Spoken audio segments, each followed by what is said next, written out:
Halo semuanya, perkenalkan nama saya Muhammad Rian Aradito dengan NPM 224111204 kelas Manajemen 22C dari Universitas Teknokrat Indonesia.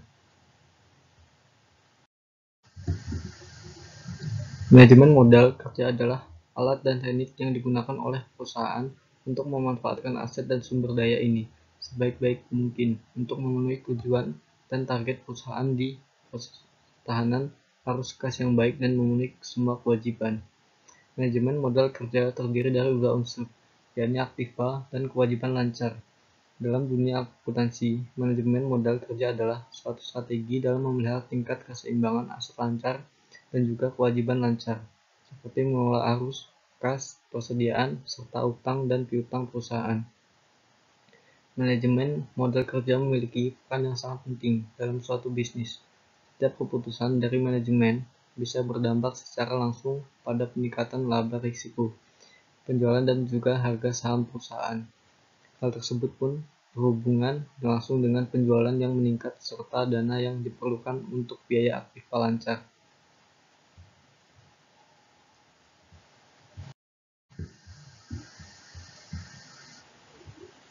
Tujuan dilakukannya modal kerja adalah agar suatu bisnis bisa mengelola aset lancar dan utang lancar, sehingga bisa memperoleh modal kerja atau neto yang lebih baik dan menjamin tingkat likuiditas pada suatu bisnis.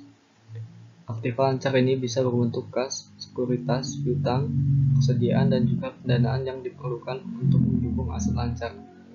Nah, tujuan lain dari dilakukannya modal kerja antara lain adalah sebagai berikut.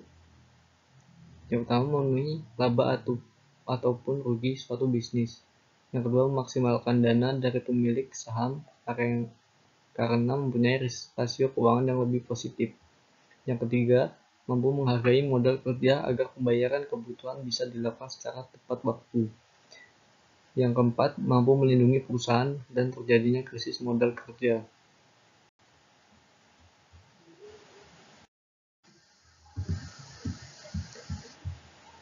Konsep modal kerja. Yang pertama, konsep kuantitatif. Konsep kuantitatif pada manajemen modal kerja adalah pada kuantitas atau jumlah biaya yang terdapat di dalam unsur aktiva lancar. Aktiva lancar juga mempunyai dana yang berputar kembali dengan waktu yang cenderung lebih pendek, ataupun dalam bentuk semulanya. Jadi, modal kerja dalam konsep kuantitatif adalah seluruh jumlah dari aktiva lancar milik perusahaan. Modal kerja dalam makna ini juga dikenal dengan modal kerja bruto. Yang kedua, konsep kualitatif. Bila pada konsep kualitatif hanya berkaitan dengan jumlah aktiva lancar saja, nah dalam konsep kualitatif ini, modal kerja akan sangat berkaitan dengan jumlah utang lancar ataupun utang yang pembayarannya harus segera dibayarkan. Untuk itu, sebagian aktiva lancar harus tersedia agar bisa membiayai kewajiban finansial perusahaan yang harus segera dilakukan. Tidak boleh digunakan untuk membiayai operasional perusahaan. Tujuan utamanya adalah agar pihak perusahaan mampu menjaga tingkat likuiditasnya. Modal kerja kualitatif pun sering disebut dengan modal kerja neto. Yang ketiga, konsep fungsional.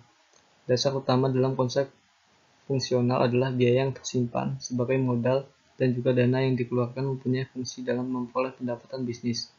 Konsepnya adalah sebagai biaya akan digunakan agar bisa menghasilkan pendapatan dalam periode akuntansi atau biasa disebut dengan current income. Nah, sebagian biaya lain juga digunakan pada periode akuntansi ini. Namun, tidak semua dana tersebut digunakan agar bisa mendapat current income. Sebagian dari dana tersebut juga digunakan untuk bisa menghasilkan pendapat ataupun untuk periode akuntansi selanjutnya yang umumnya dikenal dengan future income.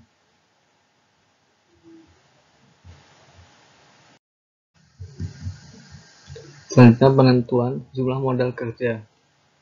Jumlah modal kerja yang diperlukan dalam suatu bisnis harus bisa diperhitungkan dengan baik oleh semua pihak profesional seperti Chief Finance Officer atau CFO atau oleh manajer keuangan agar tidak kekurangan ataupun kelebihan modal. Modal bisa mengalami perubahan karena terjadi perubahan penjualan. Contohnya, jika mengalami peningkatan penjualan, maka modal kerja pun akan turut membesar. Namun, jumlah modalnya akan tergantung pada setiap aset lancar. Biasanya, jumlah keperluan modal kerja dalam suatu bisnis sangat tergantung pada dua hal, yakni jumlah operasi pokok dan penjualan, serta perputaran modal kerja. Untuk jumlah operasi pokok atau penjualan semakin besar duluan atau operasi pokoknya, maka keperluan modal bisnis pun akan semakin besar. Pun begitu juga sebaliknya. Sedangkan untuk perputaran modal kerja semakin cepat perputaran modal kerja, maka modal yang diperlukan juga akan relatif lebih besar. Sebaliknya, bila perputaran modalnya melambat, maka modal yang diperlukan pun akan lebih sedikit.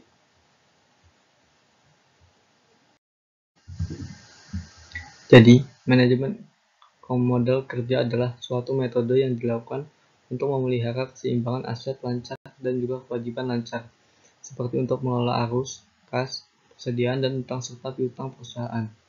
Untuk bisa mengetahui banyaknya keperluan modal kerja, maka bisa dilakukan dengan metode saldo kata-kata dan juga metode unsur biaya. Suatu bisnis harus melakukan manajemen modal kerja agar bisa memaksimalkan pengeluaran dalam suatu tingkat penjualan, mendapatkan dana dari para investor, menghargai modal kerja, agar pembayaran keperluan bisa dilakukan secara tepat waktu, dan juga mempunyai perlindungan dari terjadinya krisis modal kerja. Itu saja materi yang saya dapat sampaikan. Terima kasih.